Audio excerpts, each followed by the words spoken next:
นำสิ่งดี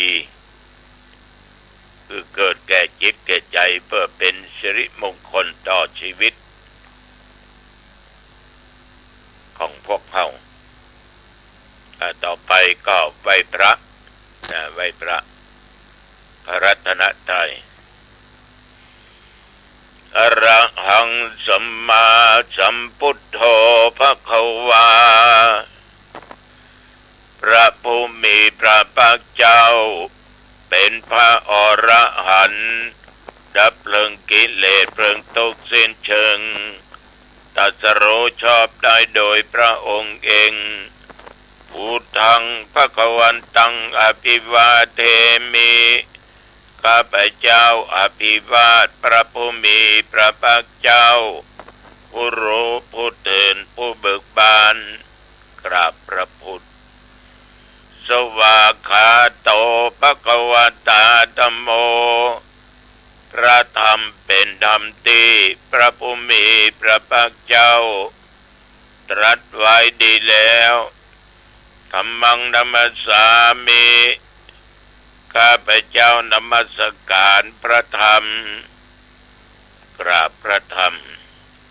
สุปฏิปันโนภควโตสาวกสังโฆพระสงฆ์สาวกของพระผู้มีพระภาคเจ้าปฏิบัติดีแล้วสังฆังนัมมามิข้าพเจ้านอบน้อมพระสงฆ์กราบพระสงฆ์นะโมตัสสะภะคะวะโตอะระหะโตสัมมาสัมพุทธัสสะนะโมตัสสะภะคะวะโตอะระหะโตสัมมาสัมพุทธัสสะนะโมตัสสะภะคะวะโตอะระหะโตสัมมาสัมพุทธัสสะขอนอบน้อมแด่พระผู้มีพระภาคเจ้าพระองค์นั้นซึ่งเป็นผู้ไกลจากกิเลสตรัสรู้ชอบได้โดยพระองค์เองพุทธังสรณังคัจฉามิธัมมังสรณังคัจฉามิสังฆังสรณังคัจฉามิตุติยัมปิพุทธังสรณังคัจฉามิตุติยัมปิธัมมังสรณังคัจฉามิตุติยัมปิสังฆังสรณังคัจฉามิตติยัมปิพุทธังสรณังคัจฉามิตติยัมปิธัมมังสรณังคัจฉามิตติยัมปิสังฆังสรณังคัจฉามิอิติปิโสภะคะวะอะระหังสัมมาสัมพุทโธวิชาจารณะสัมปันโนสุขโตโลกวิทูอนุตตรปุริสธรรมสารถิสัทธาเทวมนุสสานังพุทโธภควาติยันตุนิมิตตังอวมังคลัญจาโยจัมมนาปุสกุณัสสะโธปะปะกังโหตุสุปินังกันตังพุทธานุภาเวนะวินาสเมนตุสวากขาโตภควตาธัมโมสันติติโกอากาลิโกเอหิปัสสิโกโอปัญญิโกปัจจตังเวทิตโพวิญญูหิติยันตุนิมิตตังอวมังคลัญจาโยจามนาปุสกุณัสสะโธปะปะกังโอตุสุปินังกันตังธัมมานุภาเวนะวินาสเมนตุสุปฏิปันโนภควโตสาวกสังโฆอุจุปฏิปันโนภควโตสาวกสังโฆยายะปฏิปันโนภควโตสาวกสังโฆสามิจิปฏิปันโนภควโตสาวกสังโฆยะติตังจัตตาริปุริสยุคานิอัตตปุริสปุคลา เอสะภะคะวะโตสาวกสังโฆอาหุนยโยปะหุนยโยทักขินยโยอัญชลีกรณิโยอนุตตรังปุญญเกตังโลกัสสาติยันตุนิมิตตังอวมังคลัญญาโยจมนาโปสกุณัสสะสะโตปะปะกังโอโตโสปินังอาคันตัง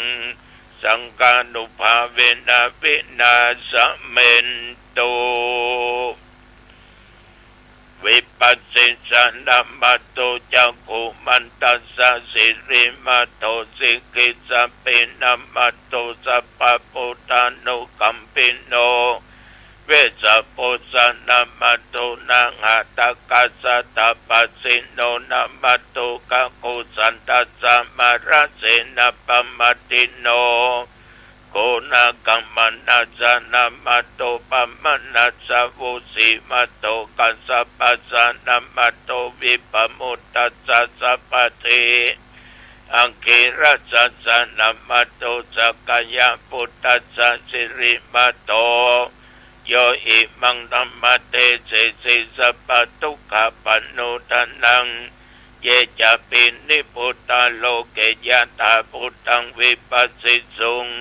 เตชนะอภิสุนามะอันตาวิตาสารตาหิตังเทวมนุสสานังยังนมัสสันติโกตมังวิชาจารณะสัมปันนังมะอันตังวิตาสารตังวิชาจารณะสัมปันนังพุทธังวันธามะโคตมันติ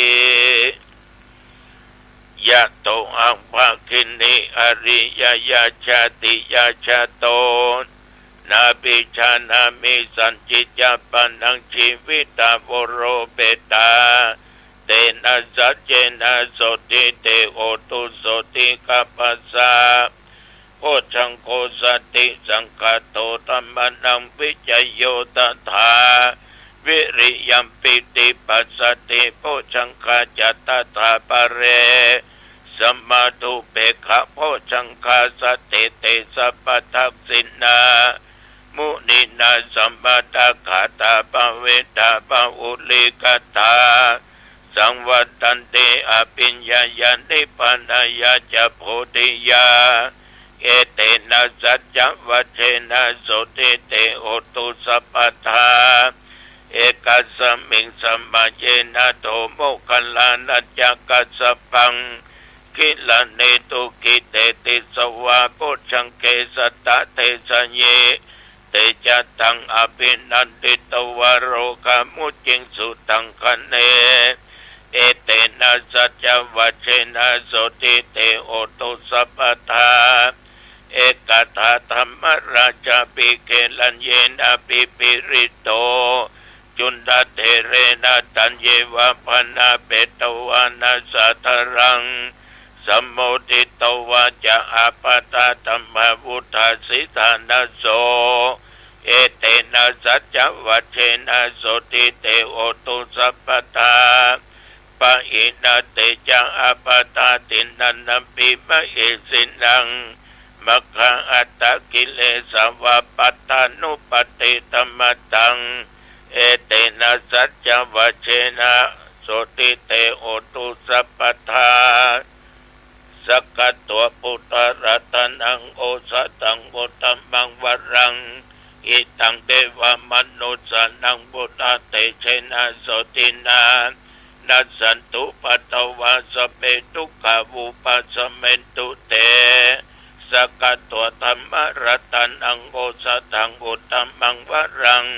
ปริราหุปัสสมังนังธรรมเตเชนะโสตินานัสสันตุปัตตวาสเปพยาวุปัสสเมนตุเตสกัตตัวสังฆรัตนังโอสตังโอตัมมังวรังอาอุนายังปะอุนายังสังฆเตเชนะโสตินานัสสันตุปัตตวาสเปโรกาวุปัสสเมนตุเตนัตถิเมสรนังอัญญังพุทโธเมสรนังวรังเอเตนะสัจจวัชเชนะโหตุเตชะยะมังคลัง นัตถิเมสรนังอัญญังธัมโมเมสรนังวรังเอเตนะสัจจวัชเชนะโอตุเตชยมังคลังนัตถิเมสรนังอัญญังสังโฆเมสรนังวรังเอเตนะสัจจวัชเชนะโอตุเตชยมังคลังภวันตุสัพพะมังคลังรักขันตุสัพพะเทวตาสัพพะพุทธานุภาเวนะสัทธาโสติภวันตุเตภวันตุสัพพะมังคลังรักขันตุสัพพะเทวตาสัพพะธรรมานุภาเวนะสัทธาโสติภวันตุเต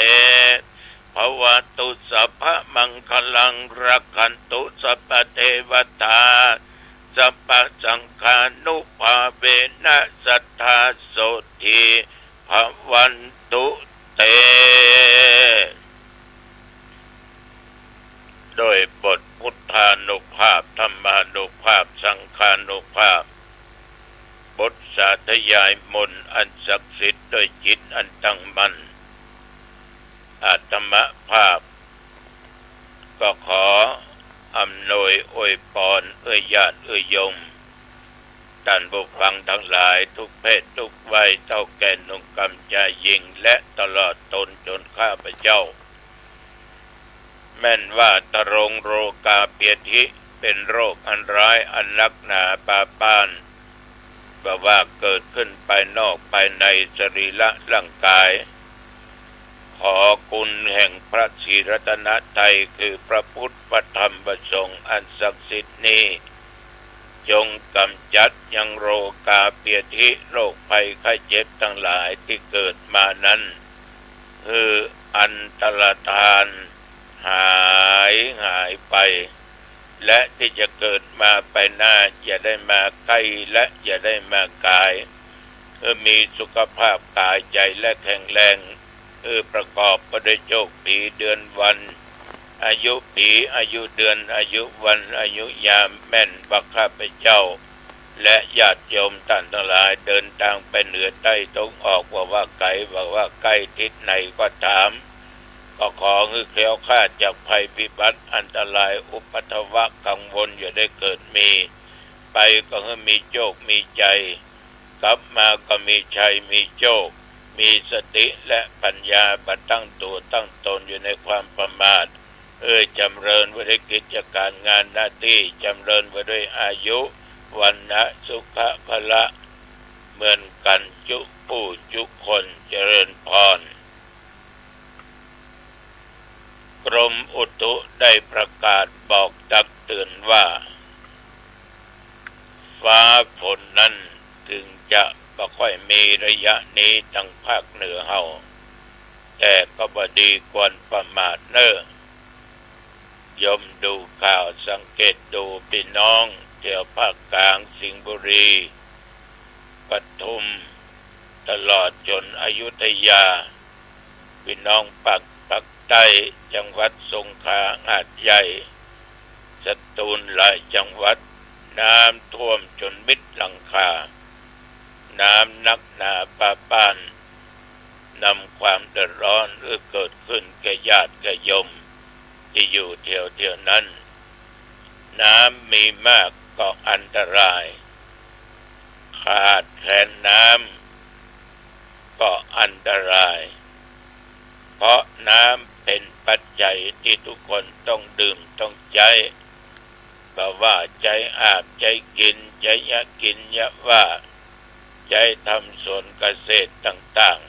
ๆถ้าบ่มีพืชพันธุ์ต่างๆก็แห้งก็แล้งเหี่ยวแห้งตายไปเพราะบ่มีน้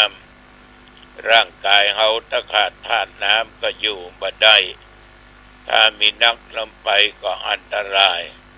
ฉะนั้นญาติโยมบ่ดีควรประมาทบ่ดีควรประมาทท่านทั้งหลายนับตั้งแต่ตะวามาจนถึงปัจจุบันนี้24 ชั่วโมงผ่านไปโอ้หมู่เฮาทั้งหลายก็ว่าอาตมาและโยมบุญนักบุญหนาโชคดีเนาะได้มาเต็ม24 ชั่วโมงได้มาอีก1 วันแ แต่ว่ามันได้นักขึ้นนี่นะก็ดูไปทางหน้าก็สั้นไปยาวและสั้นเหมือนสายตาคนเราเนี่ยเหมือนหนุ่มเมื่อกำอายุ30-40สายตายาวนอกพอที่ไหนก็สบายบะมัวบะฟางบะเดี๋ยวนี้มันก็มัวฟางละพอไกก็มาแค่หันทีคนที่สูบบุหรี่ครั้งแรกมันก็ยาวไฟก็ไม่ลามไปหรือก็โค่นบุหรี่ก็เอาทิ้งยาวแล้วมันสั้นเอาได้นักแต่อายุมันไกลนักแก่ละที่มันจะไปนะดังนั้นก็อย่าได้ประมาทตั้งแต่ตะวามากินข้าวงายแล้วก็ไปไหนกินกระต้อนก็ไปไหนตกเย็นมาญาติโยมประมาณ6:30ถึง1:00 7:00วันแรงตะวันนี้ก็ได้ประกอบพิธีกรรมสวดพุทธมนต์สวดอภิธรรมมีหน่วยงานราชการมีท่านนายอำเภอหางดงท่านปลัดเทศบาลตำบลหนองทองตลอดจนชมรมกำนันผู้ใหญ่บ้านอสม.พ่อบ้านแม่บ้านหัวหน้าเขตตะวันนี้ขอบใจตะยมทุกคนเนอะมาร่วมกันตะวันเต็มวิหารแล้วก็มีเจ้าภาพถวายวัตถุปัจจัยทายธรรมโดยเอาน้ำปานะมาเลี้ยงกันโดยขอบใจนักขอบใจละลายก็ถวายเป็นพระราชกุศลแด่สมเด็จพระนางเจ้าสิริกิติ์พระบรมราชินีนาถพระบรมราชชนนีพันปีหลวงพระองค์ได้เสด็จสวรรคตเมื่อวันที่24เดือนตุลาคมพุทธศักราช2568เวลา 21:21 นาทีนับตั้งแต่นั้นมาจนถึงบัดนี้ก็ครบ30วันไปเมื่อตะวันว่าในฐานะ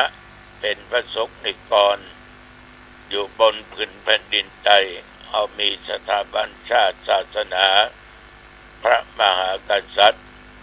แต่ว่าต่างคนต่างมาแสดงความจงรักภักดีกตัญญูกตเวทิตาต่อพระองค์ท่าน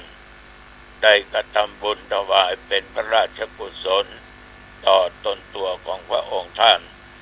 เสร็จก็ประมาณ2:00 เรียกว่าพอดีพองามพอเหมาะนะแล้ววันนี้วันที่25ก็นับว่าเป็นวันสำคัญอีกอย่างหนึ่งวันนี้ญาติโยมครบรอบ100 ปีวันสวรรคตของพระบาทสมเด็จพระมงกุฎเกล้าเจ้าอยู่หัวพระมหาธีรราชเจ้าพระองค์ท่านได้เสด็จสู่สวรรคาลัยเสด็จสวรรคตได้100 ปีวันนี้แล้ววันนี้ก็เป็นวัน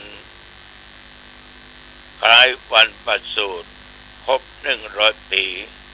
ของสมเด็จพระเจ้าบรมวงศ์คือเจ้าฟ้าเพชรรัตนราชสุดาสิริโสภาพนวดีกรมนครปฐมบรมกัตยานีมหาธีรราชธิดาอันนี้พระองค์นั้นเสด็จสวรรคตไปแล้วแต่ว่าถ้าจะนับดูตั้งแต่วันประสูติของพระองค์มาก็ครบรอบ100 ปีพอดีวันนี้หน่วยงานราชการคณะสงฆ์ได้จัดมีการสวดพุทธมนต์และมีการทำบุญตักบาตรที่มหาลัยน็อตอำเภอหางดงจังหวัดเชียงใหม่เวลาประมาณ7:00เช้า7:00ทั้งอำเภอทั้งหน่วยงานทั้งอบต.เทศบาลตลอดจนชมรมกำนันผู้ใหญ่บ้านหน่วยงานราชการมีท่านนายอำเภอเป็นประธานและธรรมาภาพก็จะไปเป็นประธานสงฆ์ ในเจ้าของวันนี้ศรัทธาสาธุชนญาติโยมต้องขออนุโมทนาเนิ่นต่อพ่อน้อยสง่าแม่วนิดากันติยะและพ่อหลวงและญาติและโยมที่มาทำบุญถวายนี้เป็นอยู่ที่บ้านปะกายย้อนอำเภอแม่บางจังหวัดเชียงใหม่อยู่ดีมีสุขเนิ่ก็ออกไม่ออกพ่อหลวงเพิ่งหายจากโรคไฟก็เจ็บเนิ่ญาติโยมมิมากาขึ้นเนิ่